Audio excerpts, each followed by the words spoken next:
ದುಡ್ಡೇನ್ ಸ್ವಾಮಿ ತಲೆ ಹಿಡ್ಕೊಂಡು ಸಂಪಾದನೆ ಮಾಡ್ತಾನೆ. ಜನರನ್ನ ಜಾಗೃತರನ್ನಾಗಿ ಮಾಡೋದು ಅದೇ ನಮ್ಮ ಉದ್ದೇಶ.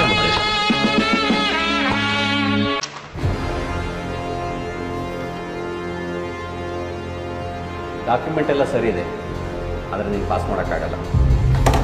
ಯಾಕೆ ಸರ್? LLR ಇರುವಾಗ ಗಾಡೀಲಿ ಎಲ್ ಬೋರ್ಡ್ ಇರಬೇಕು. ಅದು ಅಲ್ಲದೆ ನಿನ್ನ ಗಾಡೀಲಿ ಮಿರರೇ ಇಲ್ವಲ್ಲಯ್ಯ. 6 ತಿಂಗಳು ಬಿಟ್ಟು ಮತ್ತೆ LLR ಅಪ್ಲೈ ಮಾಡು, ಆಮೇಲೆ ನೋಡೋಣ.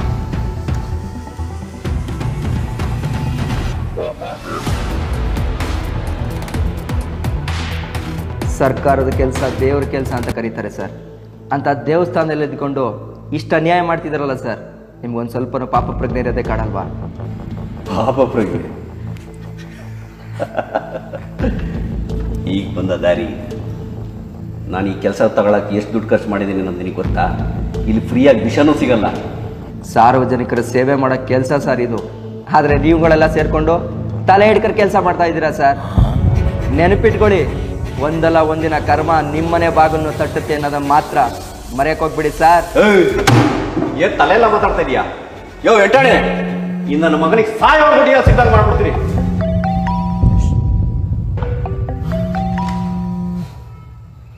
ಹಲೋ, ಎಲ್ಲಿ?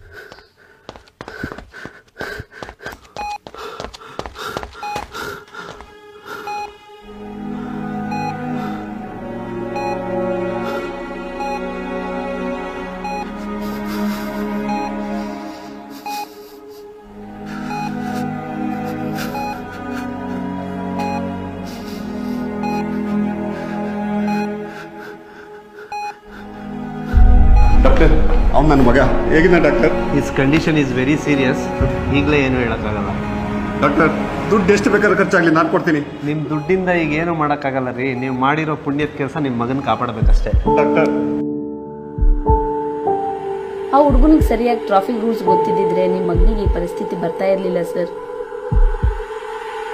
ಸರ್ ಸರ್ ಸರ್ ಸರ್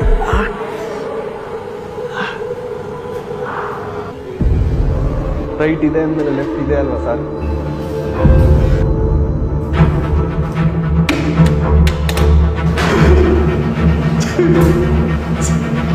ನೆನಪಿಟ್ಕೊಳ್ಳಿ, ಒಂದಲ್ಲ ಒಂದಿನ ಕರ್ಮ ನಿಮ್ಮನೆ ಬಾಗನ್ನು ತಟ್ಟುತ್ತೆ ಅನ್ನೋದನ್ನ ಮಾತ್ರ ಮರೆಯಕ್ಕೆ ಹೋಗ್ಬಿಡಿ ಸರ್. ಆ ಹುಡುಗನಿಗೆ ಸರಿಯಾಗಿ ಟ್ರಾಫಿಕ್ ರೂಲ್ಸ್ ಗೊತ್ತಿದ್ದಿದ್ರೆ ನಿಮ್ಮ ಮಗನಿಗೆ ಈ ಪರಿಸ್ಥಿತಿ ಬರ್ತಾ ಇರಲಿಲ್ಲ ಸರ್. ಒಂದಲ್ಲ ಒಂದಿನ ಕರ್ಮ ನಿಮ್ಮನೆ ಬಾಗನ್ನು ತಟ್ಟುತ್ತೆ ಅನ್ನೋದನ್ನ ಮಾತ್ರ ಮರೆಯಕ್ಕೆ ಹೋಗ್ಬಿಡಿ ಸರ್. ಏನು ಮಾಡೋಕ್ಕಾಗಲ್ಲ. ನೀವು ಮಾಡಿರೋ ಒಳ್ಳೆ ಕೆಲಸ ಪುಣ್ಯದ ಕೆಲಸ ನಿಮ್ಮ ಮಗನಿಗೆ ಕಾಪಾಡಬೇಕು. ಆ ಹುಡುಗನಿಗೆ ಸರಿಯಾಗಿ ಟ್ರಾಫಿಕ್ ರೂಲ್ಸ್ ಗೊತ್ತಿದ್ದಿದ್ರೆ ಒಂದಲ್ಲ ಒಂದಿನ ಕರ್ಮ ನಿಮ್ಮನೆ ಬಾಗನ್ನು ತಟ್ಟುತ್ತೆ ಅನ್ನೋದನ್ನ ಮಾತ್ರ ಮರೆಯಕ್ಕೆ ಹೋಗ್ಬಿಡಿ ಸರ್. ಆ ಹುಡುಗನಿಗೆ ಸರಿಯಾಗಿ ಟ್ರಾಫಿಕ್ ರೂಲ್ಸ್ ನಿಮ್ಮನೆ ಬಾಗನ್ನು ತಟ್ಟುತ್ತೆ ಅನ್ನೋದನ್ನ ಮಾತ್ರ ಮರೆಯಕ್ಕೆ ಹೋಗ್ಬಿಡಿ ಸರ್.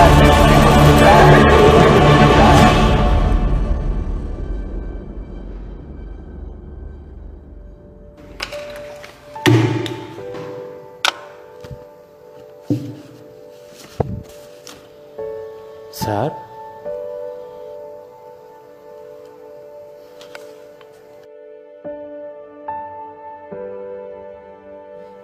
ಬದಲಾವಣೆ ಅದು ನಮ್ಮಿಂದ ಮಾತ್ರ ಸಾಧ್ಯ.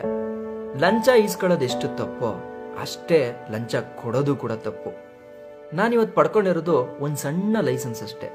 ಆದರೆ ಅದನ್ನ ಲಂಚ ಕೊಡದೆ ಭ್ರಷ್ಟಾಚಾರದ ವಿರುದ್ಧ ಹೋರಾಡಿ ಪಡ್ಕೊಂಡಿದ್ದೀನಿ ಅನ್ನೋ ಗರ್ವದ ಜೊತೆಗೆ ದೇಶಕ್ಕೆ ಒಂದು ಸೇವೆ ಮಾಡಿದ್ದೀನಿ ಅನ್ನೋಷ್ಟು ತೃಪ್ತಿ ನನಗೆ ಸಿಗ್ತಾ ಇದೆ. ನಾಳೆ ಇಂಥ ಸನ್ನಿವೇಶಗಳು ನಿಮ್ಮ ಜೀವನದಲ್ಲೂ ಕೂಡ ಬರ್ಬೋದು.